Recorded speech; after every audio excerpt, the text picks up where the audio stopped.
প্রিয় দর্শক, সাজ্জাদ কাদেরের প্রীতি নিন, শুভেচ্ছা নিন। এই মুহূর্তে আপনাদের সামনে কথা বলতে এসেছি, সেনাবাহিনী যদি এনসিপিকে নিরাপত্তা না দেয় তাহলে কি পরিণতি হবে, এই প্রসঙ্গটি নিয়ে আপনাদের সামনে কথা বলতে এসেছি। আপনারা ইতিমধ্যে কানা ঘোষা শুনেছেন বিভিন্ন মাধ্যম থেকে যে সেনাবাহিনীর পার্সোনালিটি সম্পন্ন বিবেকবান অংশ এই যে এনসিপির যে পেছনে নিরাপত্তা বলয় হিসেবে দাঁড়ায় এটিকে গ্রহণ করছে না। সেনা ঊর্ধ্বতন কর্তৃপক্ষের উপরে খুব বড় ধরনের চাপ আছে সেনাবাহিনীর একটা বড় অংশের পক্ষ থেকে। এই বড় চাপের কারণে সেনাবাহিনী যেভাবে এনসিপিকে প্রোটেকশন দিয়ে সারা দেশে বাঁচিয়ে আনছে, সেনাবাহিনী যদি সরে যায় তাহলে কি হবে? তাহলে এই যে নব্য গঠিত রাজনৈতিক দলটির অবস্থা ভয়ঙ্কর পরিণতি হবে। কারণ এই দলটির গ্রহণযোগ্যতা কোথাও কোনোভাবেই আসেনি। পুলিশ হাজার হাজার পুলিশ দিয়ে প্রোটেকশন দেওয়া হচ্ছে। গাজীপুরে 7,000 পুলিশ, টাঙ্গাইলে 9,000 পুলিশ, নেত্রকোনায় বাড়তি পুলিশ থাকবার জন্য স্কুল ছুটি করে দেওয়ার মতো পর্যন্ত ঘটনা ঘটেছে। সেনাবাহিনী না থাকলে শুধু পুলিশ কিন্তু বাঁচিয়ে রাখবে না, পুলিশ প্রোটেকশন দেবে না। আপনারা গোপালগঞ্জের ঘটনা শোনেননি যে পুলিশের বিরুদ্ধেও এনসিপি নেতারা অভিযোগ করলেন যে পুলিশ তাদের নিরাপত্তা দেয়নি, পুলিশ তাদের ঢাল হয়ে দাঁড়ায়নি। পরবর্তীতে তো দেখলেন যে সেনাবাহিনী তাদের পক্ষে ঢাল হয়ে দাঁড়ালো, সাধারণ মানুষের বিপক্ষে দাঁড়ালো। এই গোপালগঞ্জ থেকে বিপক্ষে দাঁড়ানোর ফলে সেনাবাহিনী বিতর্কের শীর্ষে, আমরা এর আগেও বলেছি আবারও বলছি, বিতর্কের চরম পর্যায়ে নেমে গেছে। সেই জায়গায় এই বিতর্কটি হতে হতে এখন এমন পর্যায়ে এসছে যে সেনা কর্মকর্তাদের মধ্যেই প্রশ্ন আসছে যে আমরা ম্যাজিস্ট্রেসি পাওয়ার নিয়ে মাঠে আছি, আমরা বাংলাদেশের জনগণের জানমালের নিরাপত্তার দায়িত্বে আছি। ঠিক আছে, বাংলাদেশের জনগণের জান হিসেবে এনসিপির নেতাকর্মীরাও জান, আমরা ততটুকুই বাঁচাবো বা ততটুকুই প্রোটেকশন দেব। আমরা বাংলাদেশের বাকি জনগণকে যতটুকু প্রোটেকশন দিচ্ছি ঠিক ততটুকুই। আমরা এই কাজটি করব না যে কোনো জায়গায় আমাদের সামরিক জানে করে এপিসিতে করে তাদেরকে বহন করে নিয়ে আসব। গোপালগঞ্জে এটি করা হয়েছে। এই গোপালগঞ্জে এটি করবার ফলে সেনাবাহিনীর মধ্যে তুমুল বিতর্কের সৃষ্টি হয়েছে যে কেন আমরা এই কাজটি করছি। একটি রাজনৈতিক দল তারা এখনো ফুটে বের হয়নি, এমনকি নিবন্ধনও পায়নি। তাদের পেছনে আমরা কি তাদের জন্য বাংলাদেশ সেনাবাহিনীকে তাদের পেছনে অর্থ খরচ করবার জন্য এসে, এটি একটা বড় অংশের মধ্যে প্রশ্ন আসছে।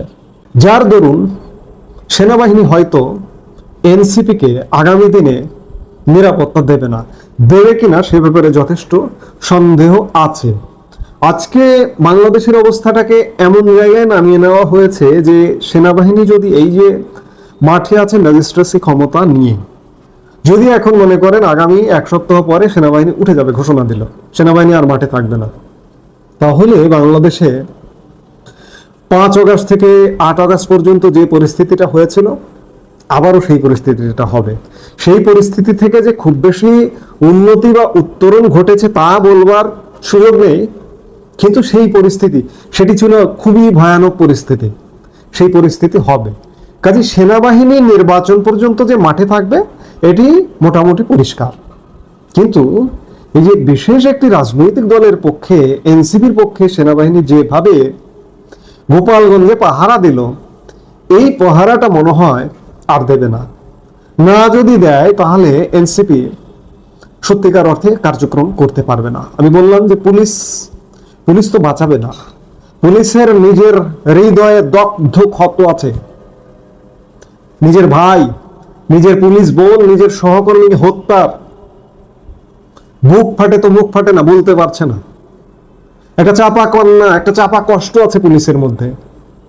গোপালগঞ্জে পুলিশ তাদের রক্ষা করে, কেন করবে? গত বছর জুলাই আগস্টে যে হাজার হাজার পুলিশ হত্যা হয়েছে, সেই হত্যা ইনডেমনিটি জারি করে স্টপ করে রাখা হয়েছে, রদ করে রাখা হয়েছে।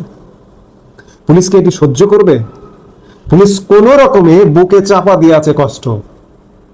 কাজেই সেনাবাহিনীর পক্ষ থেকে যদি সিদ্ধান্তটা হয়, পাকাপোক্তভাবে সিদ্ধান্ত হয়েই যায় যে এনসিপিকে এইভাবে যেভাবে নিরাপত্তা দিচ্ছে, যেভাবে প্রোটোকল দিচ্ছে নিয়ম বহির্ভূত ভাবে, এতে করে দেশে বিদেশে সেনাবাহিনী বিতর্কিত হয়ে পড়ছে। এই বিতর্ক থেকে উদ্ধারের জন্য হলেও সেনাবাহিনী এইভাবে এনসিপি কে প্রোটেকশন দেবে না। এখন দেখার বিষয় যে সামনের দিনগুলোতে সেনাবাহিনী যদি এনসিপি কে প্রোটেকশন না দেয়, এই চরম বিতর্কিত এনসিপি দলটি পরিণতি কি হয়। পরিস্থিতি যত যাচ্ছে, দিন যত যাচ্ছে, পরিস্থিতি ঘোলাটে হচ্ছে। এনসিপির গ্রহণযোগ্যতা তো কোনো করতেই পারেনি, গ্রহণযোগ্যতা লাভ করতেই পারেনি। তাদের কোনো নীতি আদর্শ এখন পর্যন্ত আপনারা দেখেছেন যে তাদের একটা নিজস্ব আদর্শ আছে, এই আদর্শের উপরে তারা রাজনীতি করবে, কিংবা এই আদর্শের উপরে, এই আদর্শকে কেন্দ্র করে তারা রাষ্ট্র পরিচালনা করবে? তাদের একটি মাত্র আদর্শ বিগত আওয়ামী লীগ সরকারের বিরোধিতা করা, বিগত আওয়ামী লীগের দল, আওয়ামী লীগের কবর রচনা করা, কথায় কথায় মুজিববাদের কবর রচনা করা। এই হচ্ছে তাদের আদর্শ। নিজের উজ্জ্বল শক্ত আদর্শ প্রতিষ্ঠিত না করে অন্য কারো কবর রচনা করা যায় না। আসলে বাচ্চা ছেলে পেলে তাদেরকে ফুসলিয়ে ফাসলিয়ে ভোলায় ভালায় কিছু মুরব্বী রাজনীতিতে নামিয়েছে।